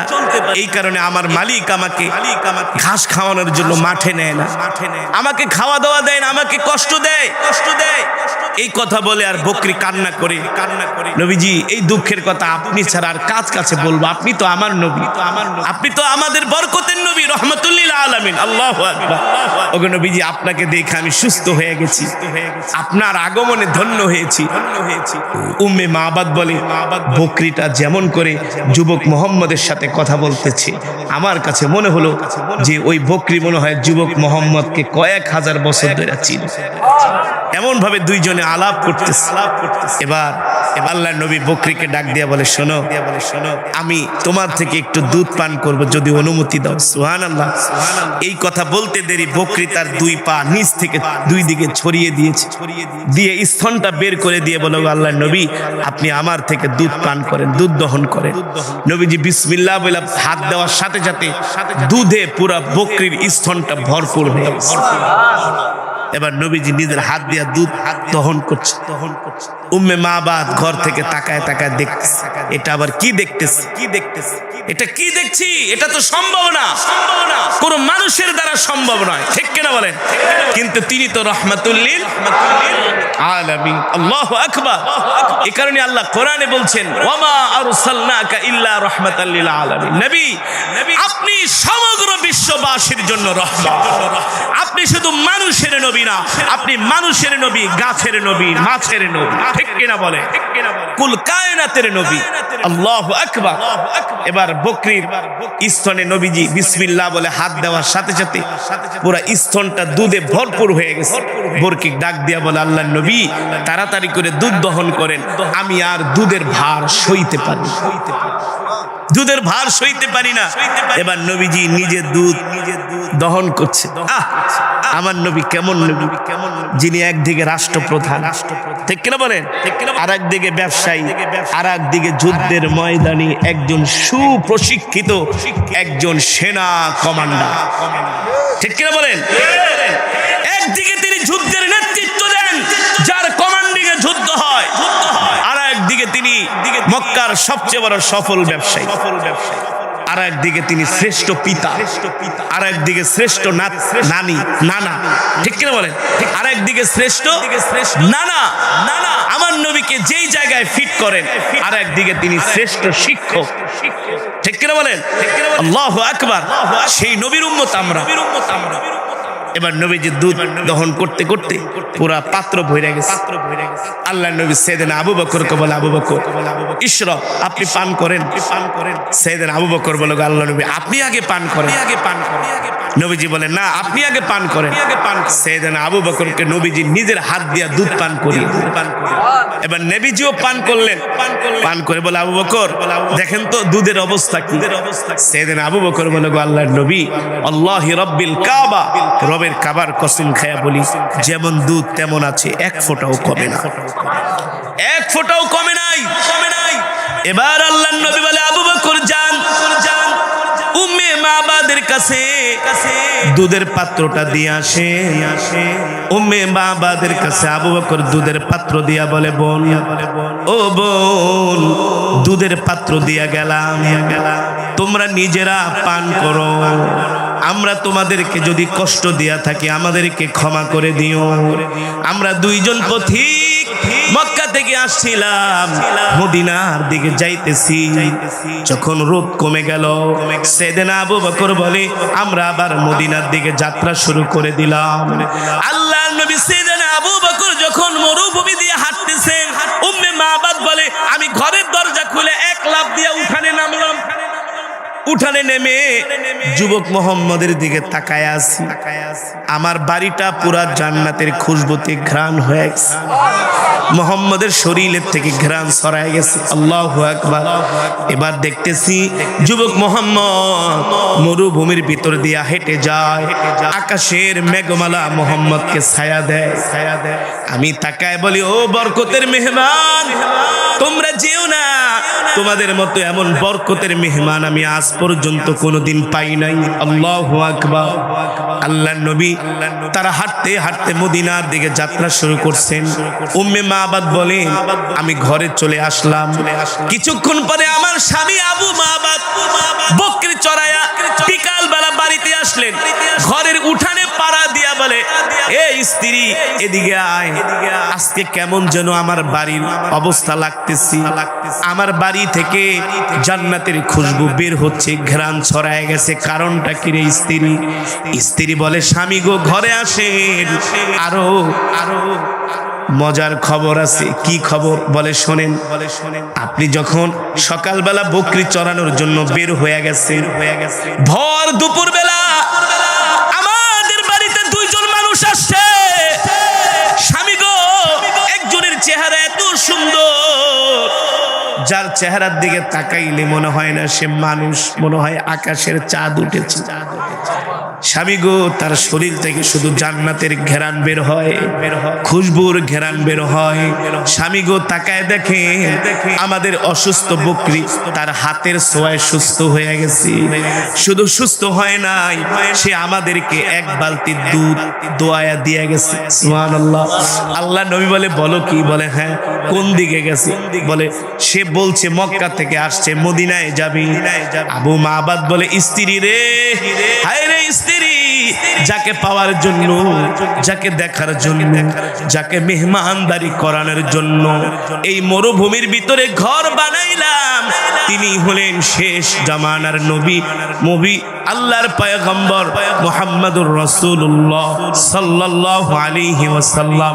আমি আমার ধর্মীয় কিতাবের মধ্যে পড়েছি, শেষ জামানার নবী এই পথ দিয়া মক্কা থেকে মদিনায় যাবে। আমি তাকে মেহমানদারি করানোর জন্যই মরুভূমির মধ্যে ঘর বানাইছি। স্ত্রী রে, আর এখানে থাকবো না, চলো চলো আমরাও মদিনায় চলে যাব। মদিনায় যে ওই নবীজির হাতে হাত রেখে কালেমা পড়ে মুসলমান হয়ে যাব। সেই মরুভূমি থেকে তারা ঘর ঘর ভেঙে গাট্টি বস্তা যা ছিল সব নিয়ে মদিনায় চলে আসলেন। মদিনায় চলে এসে আল্লাহর নবীকে উম্মে মাবাদ বলে, চিনছেন আমাকে? ওই যে মরুভূমির ভিতরে আপনি আমার বাড়িতে গেছিলেন। নবীজি মুস্কি হাসি দিয়া বলে, হ্যাঁ চিনেছি। তো কেন আসছো? আবু মাবাদ বলে, শোনেন, আমি আবার ধর্মীয় কিতাবের মধ্যে পড়েছি শেষ জামানায় একজন নবী আসবে, তিনি এই রাস্তা দিয়ে মক্কা থেকে মদিনায় যাবে। এই কারণে আমি এই জায়গায় আপনাকে মেহমানদারি করানোর জন্য ঘর বানাইছিলাম, কিন্তু আমি বকরি চড়াইতে গেছি গা, আপনার সাথে আমার সাক্ষাৎ হয় নাই। এখন আমি আমার গাট্টি বস্তা লইয়া মদিনায় চলে আসছি। শুধু আমি একা না, আমার স্ত্রী সহ আমি আপনার হাতে হাত রেখে কালেমা পড়ে মুসলমান হয়ে যাব। আবু মাবাদ উম্মে মাবাদ দুইজনেই নবীজির হাতে হাত রেখে তারা কালেমা পড়ে মুসলমান হয়ে গেলেন। আল্লাহু আকবার। সেই নবীর উম্মত আমরা। আরো ঈমানি আওয়াজ দিয়ে বলি আলহামদুলিল্লাহ। ইমানদার মুসলমান, সমস্ত প্রশংসা কার জন্য? আরো জোরে বলুন কার জন্য?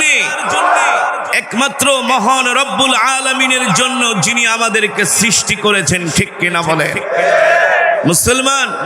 এতক্ষণ পর্যন্ত আমি কোরআনুল কারীমের তেলাওয়াত করেছি, আপনারা শ্রবণ করেছেন। নিঃসন্দেহে এক একটি হরফের বিনিময়ে আল্লাহ তাআলা আমাদের আমলনামায় কমপক্ষে 10টি করে নেকি দান করেছেন। কয়টা করে নেকি? খুশি নাকি বেজার? বলি আলহামদুলিল্লাহ। এই মজমায় যারা উপস্থিত হয়েছেন সকলকে আল্লাহ তাআলা এক খতম করে করে কোরআনুল কারীমের সওয়াব দান করেছেন। এই মজমায় যতগুলো মুসলমান উপস্থিত হয়েছে তত খতমে কোরআনের সওয়াব হয়েছে। কিভাবে বলতে পারবেন? কিভাবে? আপনারা এক একজন এক এক খতম করে কোরআনুল কারীমের সওয়াব পেয়েছেন। কিভাবে পেয়েছেন বলতে পারবেন? হ্যাঁ, আরে মিয়া 40 বছর ধরে ওয়াজ শোনেন, কিন্তু ওয়াজ তো মনে রাখতে হইব। কথা বলে না, ওয়াজ মনে রাখতে হবে না? ওয়াজ মনে রাখতে হবে। শুধু ওয়াজ শুনলেই চলবে না, মাহফিলে ওয়াজ শুনে মাহফিলের ওয়াজ মাহফিলেই রেখে গেলে চলবে না, কিছু সাথে করে বাড়িতেও নিয়ে যেতে হবে। আপনারা এতগুলো মানুষ, আমি অবাক হইলাম যে কিভাবে আপনারা এক খতম করে করে কোরআনুল কারীমের সওয়াব পাইছেন। এটা আপনারা বলতে পারলেন না, এটা দুঃখজনক। এতগুলো মানুষের মধ্যে মাত্র 3-4 জন বলছে হুজুর সূরা ইখলাস 3 বার পড়ছেন। তার মানে 3-4 জনই মন দিয়া শুনছেন, আর সবাই মন দিয়া শোনেন নাই, অন্য মনস্ক ছিলেন। শুনছেন তো সবাই? জোরে বলুন শুনছেন তো সবাই? রাসূলের হাদিস আমি বানিয়ে বলছি না, সাহাবী আবু সাঈদ আল খুদরি রাদিয়াল্লাহু তাআলা আনহু থেকে হাদিসটি বর্ণিত। আল্লাহর নবী বলেন, কেউ যদি সূরাতুল ইখলাস একবার তেলাওয়াত করে আল্লাহ তাআলা তার আমলনামায় 10 পারা কোরআনুল কারীমের সওয়াব দান করেন। যদি কেউ 2 বার তেলাওয়াত করে আল্লাহ তাআলা তার আমলনামায় 20 পারা কোরআনুল কারীমের সওয়াব দান করেন। কেউ যদি 3 বার তেলাওয়াত করে আল্লাহ তাআলা তার আমলনামায় পূর্ণ 1 খতম কোরআনুল কারীমের সওয়াব দান করেন। তাহলে আমি সূরাতুল ইখলাস পড়েছি কয়বার? জোরে বলুন কয়বার? আমি পড়েছি, আপনারা শুনেছেন। এতে করেই এক একজনের আমলনামায় 1 খতম করে করে কোরআনুল কারীমের সওয়াব ঢুকে গিয়েছে, আমাদের অ্যাকাউন্টে জমা হয়ে গেছে। খুশি নাকি বেজার? কম খুশি নাকি বেশি খুশি? বলি আলহামদুলিল্লাহ। যেই মজমার মধ্যে এতগুলো খতমে কোরআনের সওয়াব হয়, ওই মজমার মধ্যে দোয়া করলে আল্লাহ তাআলা সেই দোয়া ফিরিয়ে দিতে পারেন। আপনাদের মন কি বলে? আল্লাহ ফিরাই দিতে পারে? পারে না। রাসূলের হাদিস, আল্লাহর নবী বলেন, আল্লাহ তাআলার সম্বন্ধে যে যেমন ধারণা করে আল্লাহ তাআলা তার সাথে ঠিক তেমন আচরণ করে। আমার ধারণা হলো আজকের মাহফিলে দোয়া কবুল হবেই হবে ইনশাআল্লাহ। আপনারা কি বলেন? আমার রব রহমান, আমার রব রহিম। ঠিক কিনা বলেন? আমার রবের কাছে চাইলে আমার রব ফিরায় দেয় না, কিন্তু মানুষের কাছে যত বেশি চাইবেন তত মানুষ বিরক্ত হয়। আর আমার আল্লাহ তাআলার কাছে যত বেশি চাইবেন তত বেশি আল্লাহ খুশি হয়। আল্লাহু আকবার। যেহেতু আমরা 1 খতম করে করে কোরআনুল কারীমের সওয়াব পেয়েছি, এই মজমার মধ্যে এতগুলো খতমে কোরআনের সওয়াব হয়েছে, আমি চাই মজমার শেষে আমরা চোখের পানি ছেড়ে আমরা আমাদের মৃত মা বাবা, দাদা দাদি, নানা নানি, আত্মীয় স্বজন, আমাদের বংশধর পূর্বপুরুষদের জন্য আমরা দোয়া করব। রাজি আছেন? রাজি আছেন? ফিলিস্তিনি মুসলমানদের জন্য আমরা দোয়া করব। রাজি আছেন? রাজি আছেন? তাহলে আমরা শেষ মোনাজাত দিয়া বাড়িতে যাব। ইনশা ইনশা ইনশা ইনশা শেষ মোনাজাত দিয়া কে কে বাড়িতে যাবেন হাতটা উঠে আল্লাহকে দেখায় দেন। হাত সোজা করেন, সোজা করেন, সোজা করেন, একেবারে তীরের মতো সোজা, সোজা করেন। ডাক দেন আল্লাহ, আরো জোরে বলুন আল্লাহ। আমাদের কবুল করে নেন, গুনাহগুলো মাফ করে দেন, শেষ মোনাজাত দিয়া যাওয়ার তৌফিক দেন। বলি আমিন। হাত নামান, হাত নামান। আমরা দোয়া করব কার কাছে? কার কাছে? আল্লাহ তাআলার কাছে। ঠিক কিনা বলেন? ঠিক কিনা বলেন? এই যে কোরআন ও হাদিসের মাজমা জান্নাতের বাগানে বসে আছেন, আল্লাহর নবী বলেন হাশরের ময়দানে এই জমিন আপনার পক্ষে সাক্ষী দিবে। এই জমিন, জমিন বলবে আল্লাহ আপনার এই বান্দা এই জমিন দিয়া হেঁটে হেঁটে কোরআন শুনতে গেছে। আল্লাহর বান্দাদেরকে আল্লাহ সেই দিন ক্ষমা করে দিবে। আল্লাহু আকবার। রাস্তার মাটিগুলো সাক্ষী দিবে আল্লাহ এই রাস্তা দিয়ে তারা হেঁটে গেছে। যে জমিনের মধ্যে বসে কোরআনের তেলাওয়াত শুনছেন এই জমিন রবের দরবারে সাক্ষী দিবে। ঠিক কিনা বলেন? তার বিপরীত যারা জমিন দিয়ে হেঁটে হেঁটে গান শুনতে যাইবে ওই জমিনও তাদের বিরুদ্ধে সাক্ষী দিবে যে আল্লাহ এই জমিন দিয়ে সে হেঁটে হেঁটে নাফরমানি করতে গিয়েছিল, হারাম কাজ করতে গিয়েছিল, গান শুনতে গিয়েছিল। ঠিক কিনা বলেন? আমি জমিন সাক্ষী দিলাম আল্লাহ আপনি তাকে জাহান্নামের আগুনে দেন। ঠিক কিনা বলেন? ঠিক কিনা বলেন? তাহলে মুসলমান, আমি আপনাদের কাছে এখন তিনটা প্রশ্ন করব। এই তিনটা প্রশ্নের উত্তর তারাই দিতে পারবে যাদের ঈমানি পাওয়ার অনেক শক্তিশালী। এক কথায় যাদের ঈমান মজবুত তারা তিনটা প্রশ্নের উত্তর এখন দিতে পারবে। তার কারণ হলো এই তিনটা প্রশ্নই হলো ঈমানের সাথে সম্পর্ক। কিসের সাথে? যার ঈমান যত মজবুত তার আওয়াজ তত হবে মজবুত। কারণ আল্লাহর নবী বলেন আল্লাহ তাআলার কাছে ঈমান এত দামি, ঈমান এত দামি, পৃথিবীর সব কিছুর চাইতে আল্লাহ তাআলার কাছে ঈমান দামি। কি দামি? কি দামি? ঈমান। আল্লাহ তাআলার উপর অটল অবিচল বিশ্বাস। ঠিক কিনা বলেন? ঠিক কিনা বলেন?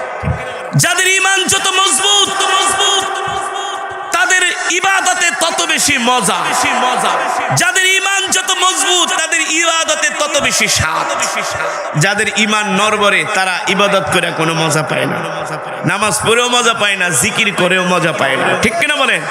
কিন্তু যাদের ঈমান মজবুত তারা মসজিদে ঢুকলে আর বের হতে মন চায় না, ওয়াজ মাহফিলে আসলে আর যেতে মন চায় না। এই যে এখন অনেক মানুষকে শয়তান ধোঁকা দিবে। দোস্ত এতক্ষণ হুজুরের তেলাওয়াত শুনছো, এখন একটু বাইরে আসো, আয়সা দুইটা বিড়িতে টান মারো। কথা বলে কিসে টান মারো? বিড়িতে টান মারো। শয়তান বলবে শোনো, যদি ওয়াজ শুনতে চাও আসো, দুইটা বিড়ি টান মারো, প্রয়োজনে বিড়ি ঠিরি খায়া আবার ওয়াজে যাও। মানে শয়তান নেক্সট শুরুতে ধোঁকা দিতেছে। কি শুরুতে? বাইর করতে পারলে শয়তান এক বিড়ি টানার পরে আরেক বিড়ি ধরায় কেউ ডাইরেক্ট বাড়িতে যায়। হুজুরের কথা শোনার দরকার নাই। এই মোল্লারা কত কিছুই কইব, মোল্লাদের কথা শুনলে তোর জীবনই নষ্ট হয়ে যাবে। ঠিক করে বলেন? কিছু মানুষ আছে দেখবেন বলে দোস্ত জীবন তো একটাই, খাও দাও ফুর্তি করো, দুনিয়াটা মস্ত বড়। বলে কি বলে না? দোস্ত জীবন তো একটাই, আসো একটু গাঁজা খাই, একটু ফুর্তি করি না দোস্ত। ফেন্সিডেলের বোতল একটা আছে, চলো ক্ষেতের ভিতরে যায় 10-12 জন মিলা খাই। না দোস্ত আমি সব খাওয়া ছাইড়া দিছি। মিয়া তুমি কি বলদ নাকি? জীবন তো একটাই, আনন্দ ফুর্তি করো, মইরা গেলেই তো শেষ। এই কথা যে বলতেছে নাফরমান। মুমিনের জীবন কখনো একটা নয়। মুমিনের জীবন কয়টা? জোরে বলেন কয়টা? একটা দুনিয়ার জীবন আর একটা আখিরাতের জীবন। দুনিয়ার জিন্দেগি শেষ হয়ে যাবে, আখিরাতের জিন্দেগি কোনোদিন শেষ হবে না। ঠিক কিনা বলেন? দুনিয়া তো আমাদের জন্য একটা জেলখানা, কিন্তু আল্লাহ তাআলা পরকালে তো আমাদের জন্য জান্নাত রেখে দিয়েছেন। আসসিজনুল মুমিনি ওয়া জান্নাতুল কাফির। এই দুনিয়াটা মুমিনের জন্য হলো একটা জেলখানা, আর কাফেরদের জন্য হলো জান্নাত। আর আমাদের জন্য আখিরাত হবে জান্নাত, আর কাফেরদের জন্য হবে সিজ্জিন, জেলখানা। ঠিক কিনা বলেন? এই দুনিয়াতে যে যত বেশি কষ্ট করবে সে তত বেশি জান্নাতে আরামে থাকবে।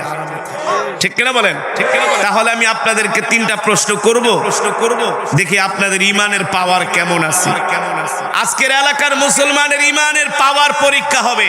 আগেই বলছি, যার ঈমান যত মজবুত তার আওয়াজ হবে তত মজবুত। যে কথাগুলো আমি বলবো, কখনো অহংকারীরা এই প্রশ্নের উত্তর তারা জোরে দিতে চায় না, কারণ আল্লাহর নবী বলে শয়তান এসে তাদের মুখ চেপে দেয়। কে এসে? দোস্ত, তুই এতদিন আমার পক্ষে ছিলি, একসাথে গাঁজা খাইছি, মদ খাইছি, ফেন্সিডিল খাইছি, বাংলা সিনেমা দেখছি, আর তুই এখন মোল্লার পক্ষে গেছিস। আয়া মুখ চাইপা ধরবে, মুখ চাইপা ধরবে। শয়তান বলে বলিস না এই কথাগুলা, আমার কষ্ট লাগে। আমরা বলি শয়তানের কষ্ট লাগে, লাগুক। আমরা কার গোলাম? কার গোলাম? আরো জোরে বলুন, কার গোলাম? তাহলে বলুন মুসলমান, আমাদের হায়াতের মালিক কে? আমাদের রিজিকের মালিক কে? আমরা কার গোলাম? আমরা এক আল্লাহর গোলাম। ঠিক কিনা বলেন? এই আসমান কার? জমিন কার? কোরআনে আছে কি আছে না? আলা লাহুল খালকু ওয়াল আমর তাবারাকাল্লাহু রাব্বুল আলামিন। আল্লাহর নবী যখন মক্কার জমিনে কোরআনের দাওয়াত দিতেন, আবু জেহেল, আবু লাহাবরা এসে বলতো, ইয়া মুহাম্মদ, ও মুহাম্মদ, তুমি তোমার কোরআনের দাওয়াত বন্ধ করো, তুমি তোমার তাওহীদের দাওয়াত বন্ধ করো। আল্লাহ নবী বললেন, কেন? বলে শোনো, আমরা আমাদের দেব দেবীর পূজা করি, আর তুমি আইসা নতুন একটা ধর্মকে প্রতিষ্ঠিত করতে চাচ্ছ। আমরা কোনোদিন তোমাকে দিব না, এটা আমরা সহ্য করব না। মুহাম্মদ, কোরআনের দাওয়াত বন্ধ করে দাও, নইলে আমরা তোমাকে মক্কা থেকে বের করে দিব। আল্লাহ তাআলা তার হাবিবকে ডাক দিয়ে বললেন, হাবিব, মক্কার কাফেররা আপনাকে ধমক দেয়, মক্কার কাফেররা আপনাকে মক্কা থেকে বের করে দিতে চায়। আপনি মক্কার কাফেরদের সামনে দ্ব্যর্থহীন কণ্ঠে বলে দেন, আলা লাহুল খালকু ওয়াল আমর তাবারাকাল্লাহু রাব্বুল আলামিন। এ মক্কার কাফেররা শুনে রাখো, আমি মুহাম্মদ সাল্লাল্লাহু আলাইহি সাল্লাম বলতেছি, আজ থেকে আসমান যার আইন চলবে তা, জমিন যার বিধান চলবে তা। আমি আল্লাহর পয়গম্বর মুহাম্মদ সাল্লাল্লাহু আলাইহি সাল্লাম। ঠিক কিনা বলেন?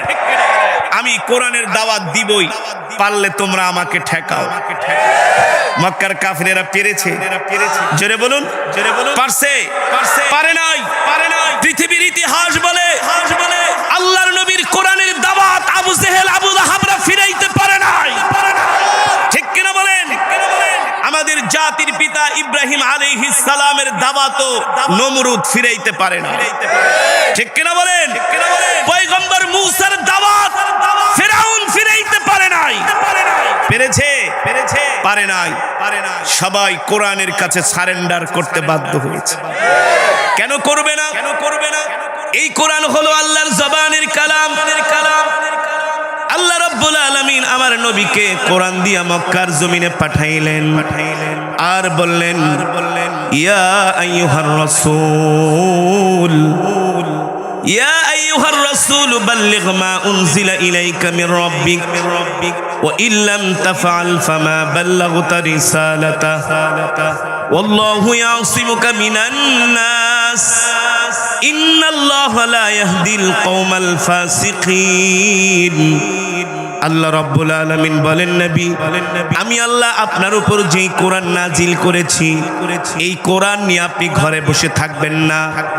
এই কোরআন দিয়ে আপনি মক্কার কাফেরদেরকে দাওয়াত দেন। ঠিক কিনা বলেন? এই কোরআন ঘরে বসে রাখার কিতাব নয়। এই কোরআন শুধু মসজিদের মধ্যে সীমাবদ্ধ রাখার কিতাব নয়। আল্লাহর কসম করে বলি, এই কোরআন শুধু মসজিদের মধ্যে সীমাবদ্ধ রাখা, মাদ্রাসা খানকার মধ্যে সীমাবদ্ধ রাখার কিতাব নয়। এই কোরআন শুধু মিলাদ পড়ার কিতাব নয়। এই কোরআন শুধু খতম পড়ার কিতাব নয়। কথা বলেন? এই কোরআন শুধু সংসদে 5 মিনিট কোরআন তেলাওয়াত কইরা সংসদ অধিবেশন শুরু করবে, আর সব কথাগুলো চলবে আল্লাহর কোরআনের আইনের বিরুদ্ধে। এই জন্য আল্লাহ কোরআন নাজিল করে নাই। কথা বলেন? আল্লাহ কোরআনে বলছেন, আলা লাহুল খালকু ওয়াল আমর তাবারাকাল্লাহু রাব্বুল আলামিন। নবী, মক্কার কাফেররা আপনাকে ধমক দেয়, মক্কার কাফেররা আপনাকে হুমকি দেয়। নবী, আপনি কি জানেন না এই দুনিয়া আমার, আসমান আমার, জমিন আমার? কথা বলে না কেন? সূর্যের মালিক কে? আসমানের মালিক কে? কোরআনে আছে কি আছে না? রাতের মালিক কে? দিনের মালিক কে? কোরআনে আছে কি আছে না? ইন্না ফি খালকিস সামাওয়াতি ওয়াল আরদি ওয়াখতিলাফিল লাইলি ওয়ান নাহার ওয়াখতিলাফিল লাইলি ওয়ান নাহার লাআয়াতিল লিউলিল আলবাব। আল্লাহ রাব্বুল আলামিন বলেন, নবী দুনিয়ার মানুষদেরকে বলে দেন, রাত আর দিনের মাঝে যে পার্থক্য, রাত্রবেলা সূর্যে আলো দেয় না, দিনের বেলা সূর্যে আলো দেয়, ঠিক কিনা বলেন? এই রাতের মালিক আমি আল্লাহ, রাত্রবেলা সূর্যের আলো বন্ধ করে দেই যাতে করে দুনিয়ার মানুষ ঘুমাইতে পারে, আবার দিনের বেলা সূর্যের আলো দেই যাতে দুনিয়ার মানুষগুলো কাজ কারবার করতে পারে, ঠিক কিনা বলেন?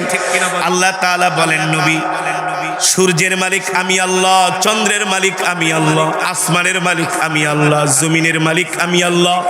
এই যে দুনিয়ার মানুষগুলো যেই অক্সিজেন গ্রহণ করে, দুনিয়ার মানুষগুলো যেই অক্সিজেন ব্যবহার করে, এই অক্সিজেন পৃথিবীর কোন রাজা বাদশার দেওয়া অক্সিজেন না।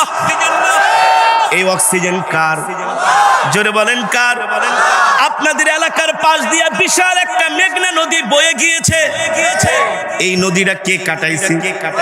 কে? Hulagu Khan, Genghis Khan, Bhutto Khan, Ayub খান।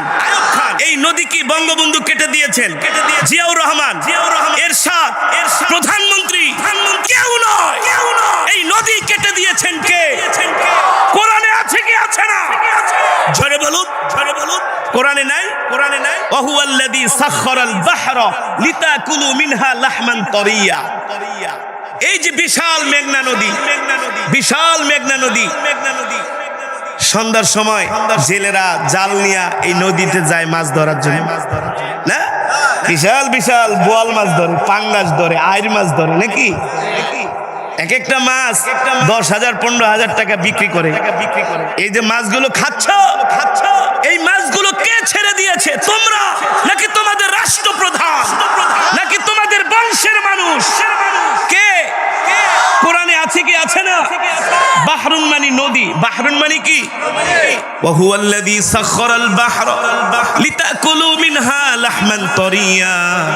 আল্লাহ রাব্বুল আলামিন বলেন, নবী আমি বিশাল নদী আমার বান্দার জন্য আমার কুদরতে কেটে দিয়েছি। শুধু আমি আল্লাহ নদী কেটে শেষ করে দেই নাই, এই নদীর মধ্যে আমি আল্লাহ আমার বান্দার জন্য বিভিন্ন প্রজাতির মাছের ব্যবস্থা করেছি। লাহমান তরিয়া, অর্থ তাজা তাজা মাছ, তাজা তাজা। তোমার যদি বোয়াল মাছ ভালো না লাগে তুমি আইর মাছ খাও, আইর মাছ ভালো না লাগলে পাঙ্গাস খাও, পাঙ্গাস ভালো না লাগলে চিংড়ি খাও। এই যে শীতের দিন দামি দামি শোল মাছ কিনা ফুলকপি আর ধনেপাতা দেয়া টমেটো দেয়া রান্না করে খাও। এই মাছগুলা তোমার কোন দাদায় ছেড়া দিছে? এই ধনেপাতা গুলা তোমার কোন দাদায় মাটির নিচ থেকে উঠাইছে? জোরে বলেন, কোরআনে আছে কি আছে না? আল্লাহ তাআলা বলে, নবী আবু জেহেলরা আমার নিয়ামত খায় আমার বিধানের বিরুদ্ধে কথা বলে। আপনি আবু জেহেলদেরকে ভয় করবেন না। ওয়ালা ইয়াখশাউনা আহাদান ইল্লাল্লাহ, ওয়ালা ইয়াখশাউনা আহাদান ইল্লাল্লাহ। আল্লাহু আকবার। আপনি আল্লাহ ছাড়া কাউকে ভয় করবেন না। এই কারণে আল্লাহর নবী আবু জেহেলদেরকে ডাক দিয়ে বলছেন, আবু জেহেলরা শুনে রাখো, আমি আল্লাহর পয়গম্বর মুহাম্মদ সাল্লাল্লাহু আলাইহি সাল্লাম বলতেছি, আজ থেকে আসমান যার আইন চলবে তার, জমিন যার বিধান চলবে তার। এই আবু জেহেল, আল্লাহর জমিনে তোমার কোনো মাতবরি চলবে না, তোমার মাতবরি খতম হয়ে গেছে, ঠিক কিনা বলেন? আজ থেকে দ্বীন ইসলাম জিন্দা হয়েছে। সুবহানাল্লাহ বলেন। আল্লাহর নবী মক্কার কাফেরদের সামনে দ্ব্যর্থহীন কণ্ঠে কোরআনের কথা বলার কারণে, তাওহীদের কথা বলার কারণে, রিসালাতের কথা বলার কারণে মক্কার কাফেরেরা আমার নবীর বিরুদ্ধে এমন শত্রুতামি শুরু করে দিল, এমন ষড়যন্ত্র শুরু করে দিল, এমন চক্রান্ত শুরু করে দিল। মক্কার কাফেরেরা বড় বড় লিডারেরা মিটিং এ বসছে, এ শোন আমরা মুহাম্মাদের সাথে কোনোভাবেই পারতেছি না। একদিকে মক্কার বিশাল পরাশক্তি ক্ষমতাধর ব্যক্তিরা, আর একদিকে একমাত্র আমার নবী একা। সুবহানাল্লাহ। আমার নবীর কাছে কোনো অস্ত্র নাই, আমার নবীর কাছে কোনো গোলা বারুদ নাই, আমার নবীর কাছে কোনো সৈন্য সামন্ত নাই, আমার নবীর কাছে আছে শুধু আল্লাহর কোরআন। একটা কোরআন আছে। সুবহানাল্লাহ বলেন। আল্লাহর নবী যখন কোরআনের তেলাওয়াত করে, এই তেলাওয়াত শোনার জন্য মক্কার যুবকেরা আল্লাহর নবীর ঘরের পাশে ভিড় জমায়। সুবহানাল্লাহ বলেন। হেমিলনের বাঁশিওয়ালা যখন বাঁশি বাজিয়েছিল, শুধু মানুষ পাগল হয় নাই, ইঁদুরও পাগল হয়ে গেছে, অনেক জীবজন্তুরা পাগল হয়ে গেছে। ইতিহাস আজও বলে হেমিলনের বাঁশিওয়ালার পিছনে বাঁশির সুর শুনে কত মানুষ যে আজও পর্যন্ত নিখোঁজ হয়ে গেছে। এর পরিচয় আজ পর্যন্ত কেউ বের করতে পারে নাই, কোথাও তারা উদাও হয়ে গেছে। যদি তারা এক বাঁশির সুরে এমন পাগল হয়, তাহলে এই কোরআন হলো আমার আল্লাহর জবানের কালাম। আর আল্লাহ আমার নবীকে যেই কণ্ঠ দিয়েছেন, সেই কণ্ঠ হলো পৃথিবীর সবচেয়ে শ্রেষ্ঠ কণ্ঠ। ঠিক কিনা বলেন? মক্কার যুবকেরা তো আর এমনি এমনি পাগল হয় নাই, আল্লাহর নবীর কোরআনের তেলাওয়াত শুনে পাগল হয়েছে। সুবহানাল্লাহ বলেন। আর জোরে বলেন সুবহানাল্লাহ। এবার নবীজির কোরআনের তেলাওয়াত শুনে মক্কার কাফেরেরা, মক্কার যুবকেরা আল্লাহর নবীর হাতে হাত রেখে তারা কালেমা পড়ে মুসলমান হয়ে যাচ্ছে। আবু জেহেলের মাথা খারাপ হয়ে গেল। আবু জেহেল দেখলো মক্কার যুবকরা নবী মুহাম্মাদের জন্য পাগল হয়ে গেছে। সুবহানাল্লাহ। এবার আবু জেহেল আইন করলো, আজ থেকে কেউ মুহাম্মাদের কোরআন তেলাওয়াত শুনতে যেতে পারবে না।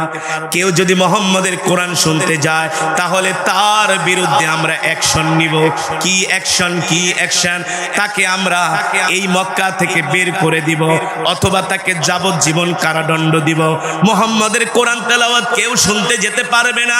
এই আইন করলো মিস্টার আবু জেহেল আইন করলো। রাত্রবেলা ঘুমায় আছে, যখন রাত 2টা বাজে, দেখেন আল্লাহ তাআলা বলেন ওয়ামাকারু ওয়ামাকারাল্লাহ ওয়াল্লাহু খায়রুল মাকিরিন। নবী, মক্কার কাফিরেরাও ষড়যন্ত্র করে, আর আমি আল্লাহ তাদের ষড়যন্ত্রের বিরুদ্ধে পাল্টা ব্যবস্থা গ্রহণ করি। মক্কার কাফিরদের ষড়যন্ত্র আল্লাহ তাআলার কাছে ধরাশায়ী হয়ে যায়। সুবহানাল্লাহ বলেন। আল্লাহর নবী রাত্রবেলা, রাত যখন 2টা বাজে, নবীজি বাইতুল্লাহ তাহাজ্জুদের মধ্যে কোরআনুল কারীমের তেলাওয়াত করে। আবু জেহেল ঘড়ির দিকে তাকায় আছে, যখন দেখে রাত 2টা বেজে গেছে, আবু জেহেল ঘুমায় না, বারবার ঘড়ির দিকে তাকায়। আবু জেহেলের স্ত্রী উম্মে জামিল বলে, আবু জেহেল রাত 2টা বাজে ঘুমান না কেন? আবু জেহেলের মনের ইচ্ছা হলো, মনের আকাঙ্ক্ষা হলো, আজকে তিনি কোরআনের বিরুদ্ধে আইন করেছে, আজকে কেউ কোরআন শোনার জন্য, আল্লাহর নবীর কোরআন শোনার জন্য কেউ যাবে না। এই সুযোগে একা একা আবু জেহেল আল্লাহর নবীর কোরআন তেলাওয়াত শুনবে। ওরা কোরআনের বিরুদ্ধে আইন করত, আবার ওরাই নবীজির কোরআন শুনতে যেত। সুবহানাল্লাহ বলেন। আবু জেহেল নিজে আইন করছে, এই মুহাম্মাদের কোরআন শুনতে কেউ যাবা না। আবু জেহেল রাত 2টা বাজে ঘড়ির দিকে তাকায় আছে যে ভাতিজা মুহাম্মদ তো এখন বাইতুল্লাহ কোরআন পড়বে তাহাজ্জুদের মধ্যে, এখন তো আমি একা একা যায় শুনবো, কারণ আজকে আর কেউ যাবে না, এই সুযোগটা আমি একা কাজে লাগাবো। আবু জেহেলের স্ত্রী উম্মে জামিল খুব ডেয়ারিং মহিলা ছিল, খুব ডেয়ারিং মহিলা। আবু জেহেলের স্ত্রী উম্মে জামিলকে আবু জেহেল ঘুমান না কেন? কয় বেটি ঘুমাই না, ঘুমামু, এটা তোর কাছে বলতে হবে, তোর সমস্যা কি? রাত 2টা বাজে আপনি ঘুমান না, এদিক সেদিক নড়াচড়া করেন। কয় তুই ঘুমা। কয় কেন আপনি ঘুমাবেন না কেন? কয় আমার কাজ আছে। রাত 2টা বাজে আবার মানুষের কি কাজ থাকে, তোমার কাছে বলতে হবে। আবু জেহেলের চিন্তা হলো, স্ত্রী কোন রকম ঘুমায় গেলে এই ফাঁকে আবু জেহেল একা আল্লাহর নবীর কোরআন শুনতে চলে যাবে। আল্লাহর নবীর কোরআন শুনতে চলে যাবে। তো এত চেষ্টা করে আবু জেহেলের স্ত্রী উম্মে জামিল ঘুমায় না। উম্মে জামিল মহিলা চালাক মানুষ, সে না ঘুমায়া ঘুমের ভান ধরছে, না ঘুমিয়ে ঘুমের ভান ধরছে। আর আবু জেহেল তাকায় দেখে উম্মে জামিল ঘুমাইতেছে। ইতিহাসের মধ্যে এসছে আবু জেহেল দুইটা কম্বল মুড়ি দিয়া হাতে একটা কুপি নিয়া ঘরের দরজা খোলার জন্য গেছে। যখন ঘরের নখ টান মারছে, ঠাস করে একটা আওয়াজ হইছে। আওয়াজের সাথে সাথে আবু জেহেলের স্ত্রী উম্মে জামিল ঘুম থেকে জেগে গেছে। ঘুম থেকে জেগে ডাক দিছে, আবু জেহেল তুমি ঘরের দরজা খুলে কই যাচ্ছ এত রাত্রে, এত গভীর রজনীতে? আবু জেহেল কয়, বেটি কই যাই না যাই এটা তোর যে সাউন্ড, তুই বলে 3 বার এই মাইক লয়ে এনে আইছিস, আওয়াজ নাই, কিছু নাই, কোনো ইকো নাই, কোনো মজা নেই, কথা মজা নেই, আমার গলাটারে দিলা শেষ করে। আবু জেহেলের স্ত্রী উম্মে জামিল বলে, আবু জেহেল রাত গভীরে কোথায় যাও? আবু জেহেল কা বেটি কই যাবো না যাবো, তোর কাছে কই তুই? আবু জেহেলের স্ত্রী কয়, শোনো, তোমাকে কিন্তু আমি হারে হারে চিনি, তুমি কিন্তু মানুষ অত সুবিধার না, তুমি অত মানুষ এই রাত গভীরে তুমি আবার কার ঘরে ঢুকে যাইবা? নাউজুবিল্লাহ। আবু জেহেল জিব্বায় কামড় দিয়া কে, না ভালো কামে যাচ্ছি, তুমি আমাকে মাইন্ড করো না। তা ভালো কামে যাইতেছো, কই যাইতেছো বলো? কিন্তু আবু জেহেল যে নবীজির কোরআন তেলাওয়াত শুনতে যাবে, এই কথা কি আবু জেহেল বলতে পারে? জোরে বলুন, পারে? পারে না। এই কথা আবু জেহেল বললে তোর পিঠের চামড়া থাকবে না। কিন্তু কোরআন আল্লাহর এমন এক কিতাব, এই কোরআনের তেলাওয়াত শুধু মুসলমানের কাছেই ভালো লাগে না, অমুসলিমদের কাছেও ভালো লাগে। ঠিক কিনা বলেন? এই কোরআন এমন এক কিতাব। এবারের কাতার যে বিশ্বকাপ আয়োজন করেছিল, এই কাতারের বিশ্বকাপে কোরআন তেলাওয়াত শুনে কাতারের ওয়েবসাইট লিখেছে 1000-এর উপরে কাফের তারা মুসলমান হয়ে গেছে, খ্রিস্টানরা মুসলমান হয়ে গেছে। আল্লাহু আকবার। আরে কোরআন তো আল্লাহর কিতাব, এই কোরআনের তেলাওয়াত শুনলে পাথরের মতো হৃদয়টাও মোমের মতো। ঠিক কিনা বলেন? মোমের মতো গলে যায়। আবু জেহেল মনে মনে কয়, যাইতাছি তো ভালো কামে, কারণ কোরআন শোনার চেয়ে তো আর ভালো কাজ নাই। কিন্তু স্ত্রীর কাছে যদি বলে, আর মহিলা মানুষের কথা বেশি পেটে থাকে না, যে কোনো সময় লিক আউট হয়ে যেতে পারে। বেচারা পড়ে গেছে বড় সমস্যায়। উম্মে জামিলের হাত ধরে রাখা, শোনো, ভালো কামে যাইতাছি, মাইন্ড করো না। কেন না, তুমি না বললে আমি তোমাকে ছাড়বো না। তুমি এত রাত্রেবেলা ঘরেতে বের হয়ে যাবা আমার অনুমতি ছাড়া, আমি তোমাকে ছাড়বো না।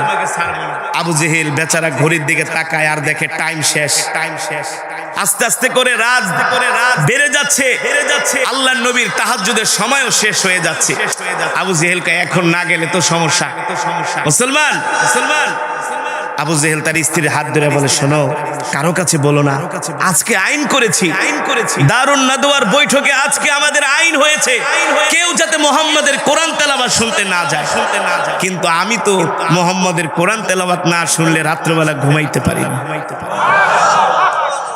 আবু জেহেলের স্ত্রী উম্মে জামিল কয়, আবু জেহেল তুমিও যেমন ঘুমাইতে পারো না, আমিও মুহাম্মাদের কোরআন তেলাওয়াত না শুনলে আমারও ঘুম আসে না। আবু জেহেল বলে, তুমি মহিলা মানুষ, তোমার যাওয়ার দরকার নাই, তুমি ঘরে থাকো। উম্মে জামিল বলে, আবু জেহেল যদি যাও তাহলে আমিও যাব, তুমিও যাবা, আর যদি না যাই তাহলে একজনও যাব না, পড়ছেনি বিপদে। আবু জেহেল বলে, শোনো, তুমি আমাকে ক্ষমা করো, আমি তোমাকে নিতে পারবো না। যদি ধরা খায়া যায় তাহলে ইজ্জত মান সম্মান সব যাবে। ঠিক কিনা বলেন? উম্মে জামিল বলে, আবু জেহেল আমি তোমাকে একা যেতে দিব না। আবু জেহেল বলে, ঠিক আছে, যদি একা না যেতে দাও তাহলে তুমি আমার সাথে চলো, তবে শর্ত হলো কম্বল দিয়া ভালো করে তোমার হাত মুখ চোখ সব ঢাকো, যাতে তোমাকে কেউ চিনতে না পারে। ওরা কোরআনের বিরুদ্ধে ষড়যন্ত্র করে, আল্লাহ তাদেরকে কিভাবে বেইজ্জতি করে দেখেন। পৃথিবীর ইতিহাসে যারা কোরআনের বিরুদ্ধে অবস্থান নিয়েছে, আল্লাহ তাদেরকে ধ্বংস করে দিয়েছে। ঠিক কিনা বলেন?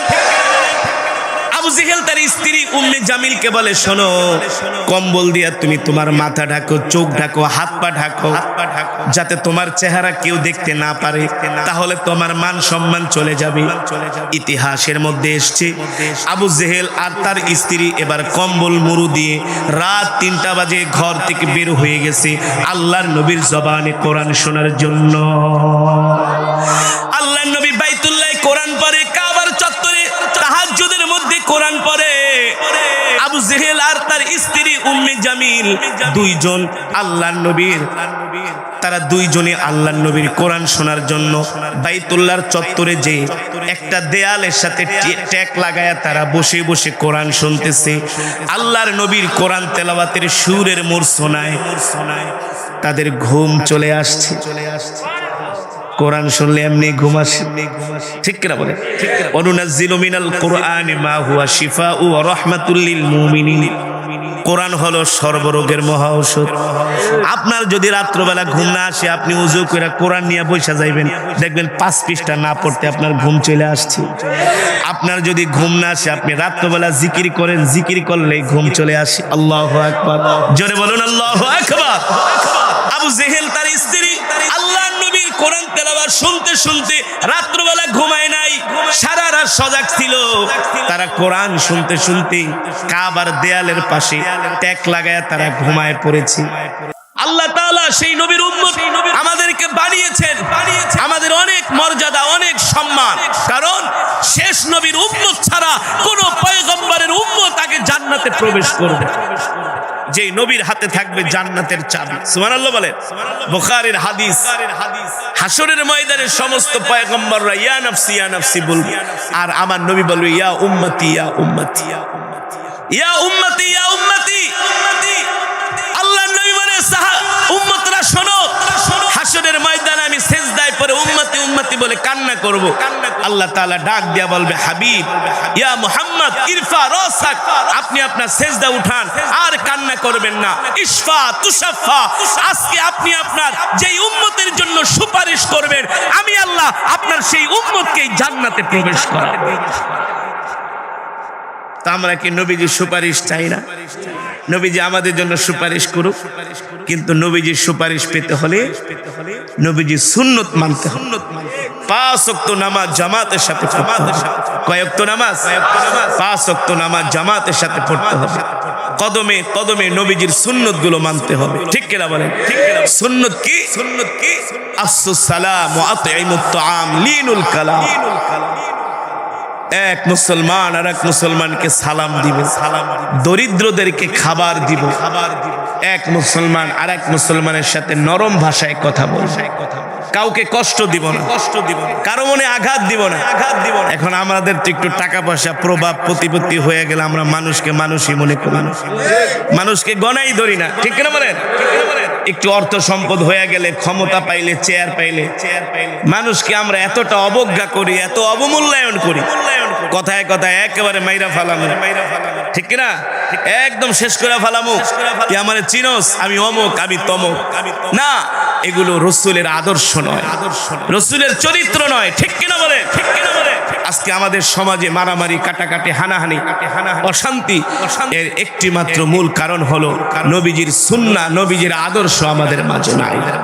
এই কারণে আমরা এক মুসলমান আর এক মুসলমানকে সালাম দিব, দস্তরখানা বিছায় ভাত খাবো, প্রস্রাব করে ঢিলা কলুপ ব্যবহার করব, মিসওয়াক করে নামাজ পড়ব, আর আমরা কোন মানুষের মনে কষ্ট দিব না, মানুষের সাথে হাসি মুখে কথা বলব, ঠিক কিনা বলে? ঠিক কিনা? এই কারণে কবি বলেন, এমন জীবন তুমি করিবে গঠন, মরিলে হাসিবে তুমি, কাঁদিবে ভুবন। আমরা যদি মানুষের সাথে সুন্দর আচরণ করি, সুন্দর ব্যবহার করি, নবীজির আখলাক চরিত্র যদি গঠন করি, আমরা যদি ইন্তেকাল করি, আমাদের মৃত্যুর খবর শুনে মানুষগুলো আমাদের জন্য চোখের পানি ছেড়ে দোয়া করে। আর যদি মানুষের মনে কষ্ট দিই, তাহলে বলবে শয়তান মরছে, এলাকা ঠান্ডা হয়েছে, ঠিক কিনা বলেন?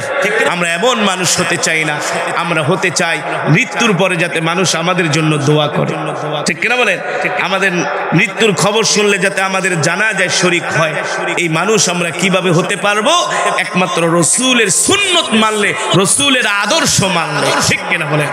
আল্লাহ তাআলা আমাদের সকলকে প্রিয় নবীজির আখলাক, চরিত্র, প্রিয় নবীজির আদর্শ গঠন করার তৌফিক দান করুন। আমরা কদমে কদমে যেন নবীজির সুন্নতগুলো জিন্দা করতে পারি। আল্লাহ তাআলা আমাদের সকলকে কবুল করুন, বলি আমিন।